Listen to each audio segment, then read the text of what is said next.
স্বল্প মেয়াদে বা দীর্ঘমেয়াদে কিছু ঋণ কম সুদও না, পূর্ণ সুদ, কম সুদও হয় নাই। এটা মুখে কম সুদ, আসলে পরিপূর্ণ সুদে ঋণ দেওয়া হয়েছে, সে ঋণ ফেরতযোগ্য। সব মিলিয়ে ইকুয়েশন হলো এর একটা সুষ্ঠু সমাধান হওয়া উচিত আমি মনে করি। ইতিমধ্যেই রদবদল হচ্ছে, প্রশাসন যন্ত্রে অনেক রদবদল হচ্ছে, কিন্তু এটা কিন্তু সমাধান না। জীবনকে সহজ এবং স্মার্ট করতে আপনিও নিয়ে আসুন ভিশন রাইস কুকার, রান্নায় আধুনিকতা।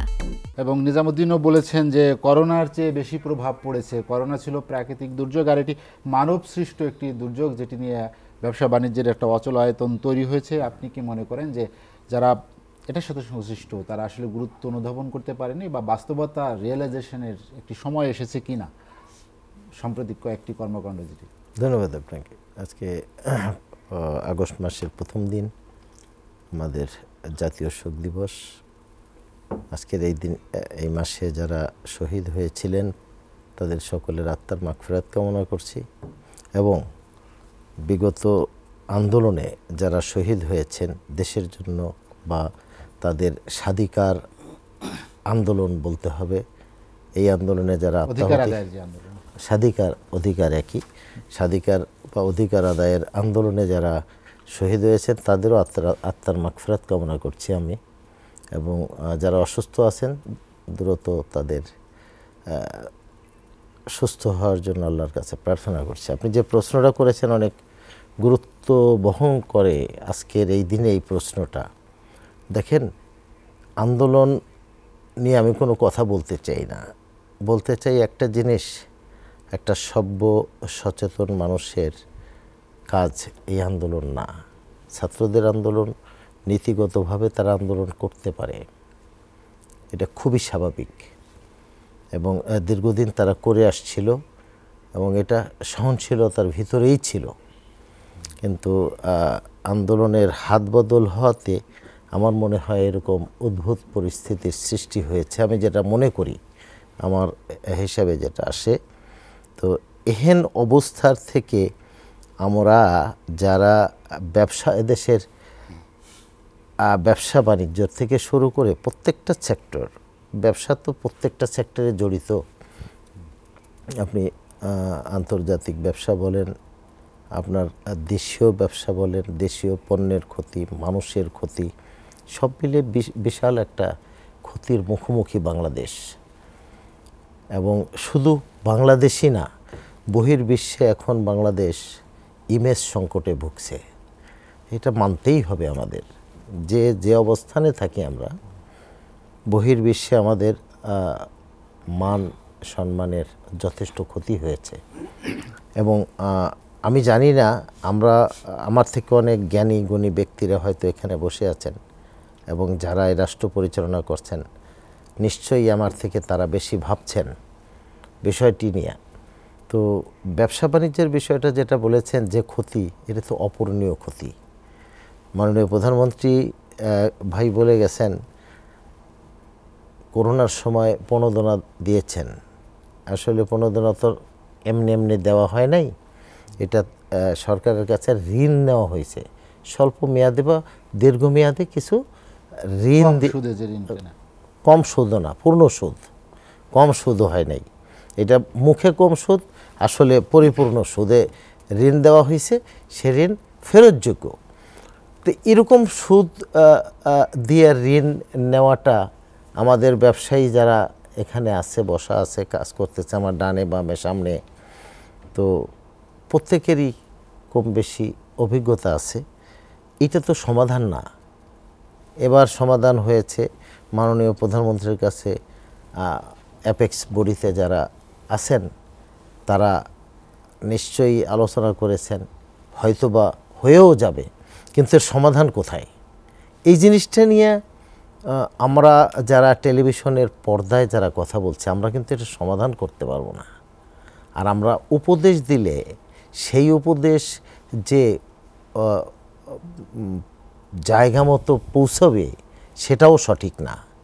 আমাদের থেকে অনেক বুঝমান লোক যারা রাষ্ট্রযন্ত্র পরিচালনা করছেন তারা অনেক বেশি বোঝেন, আমার বিশ্বাস।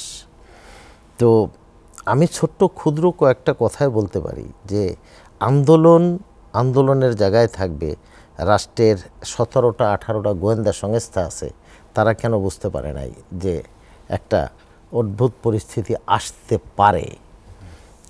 তো এরকম অনেক কিছুই আছে যেটা আসলে আমি বলতে চাচ্ছি না। তো আমরা যেটা বুঝি যে ব্যবসা বাণিজ্যের বিপুল ক্ষতি হয়েছে, যে আমার মনে হচ্ছে এই ব্যবসার ক্ষতি সামাল দিতে কতদিন লাগবে এটা বলতে পারবে না। তুমি আন্দোলনের কথা বলছিলেন, যেটি অহিংস একটি আন্দোলন সহিংস হয়ে উঠলো কেন, সেখানে কি কারণে গুলি চালাতে হলো আপনার কি মনে হয়? দেখেন, এই আজকে ব্যবসায়িক আলোচনাই করা উচিত। কি কারণে গুলি চালানো হলো এই বিষয়টা নিয়ে তো বলতে গেলে অনেক বিস্তর আলোচনা করতে হয়। তো এইটা খুব সাধারণ জ্ঞানেই আসে যে একটা মানুষকে, ধরেন আপনি যদি অস্ত্রধারী মানুষ হয়ে থাকেন, সরকার যদি আপনাকে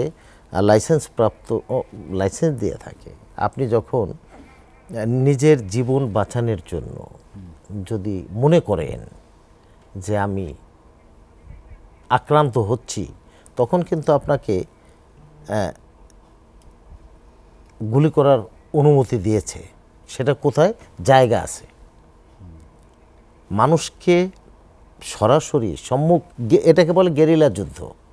এই সম্মুখ যুদ্ধের মতো মানুষের মেরে ফেলার অধিকার, এটা কিন্তু কোনো সমাজ মেনে নেবে না।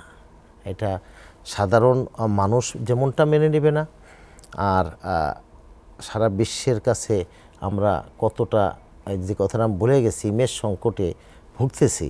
যারা আন্তর্জাতিক ব্যবসার সাথে জড়িত প্রত্যেকটা বায়ার কিন্তু আমাদের এটার ব্যাপারে কনসার্ন। যারা ইনল্যান্ড ব্যবসা করেন ব্যাপারটা ভিন্ন, যারা আন্তর্জাতিক ব্যবসার সাথে জড়িত তারা কিন্তু অনেক প্রশ্নের মুখোমুখি হতে হচ্ছে। আমার বিশ্বাস, আমি একা না, এটা অনেকেই হচ্ছে। তো আমরা গুলি করতে হলো কেন, এই প্রশ্নের উত্তরটা আমি না হয় না দেই। এখন এটা খুব বিষয় যে আমি যদি একটা লোককে পায়ের নিচে বা হাতে কোনো প্রকারের আঘাত করি, তাহলে সে লোকটা থেমে যেতে পারত। কিন্তু আমি নিরস্ত্র মানুষকে, এটা আসলে গুলি করা যায় না, না, এটা কোনো ইকুয়েশনে এটা আসে না, সমর্থনযোগ্য না, এটা কেউ করবে না সমর্থন।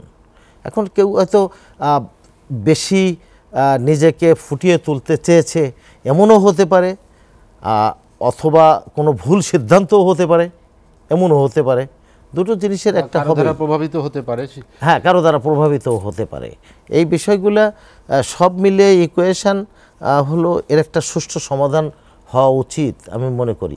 ইতিমধ্যেই রদবদল হচ্ছে, প্রশাসন যন্ত্রে অনেক রদবদল হচ্ছে, কিন্তু এটা কিন্তু সমাধান না।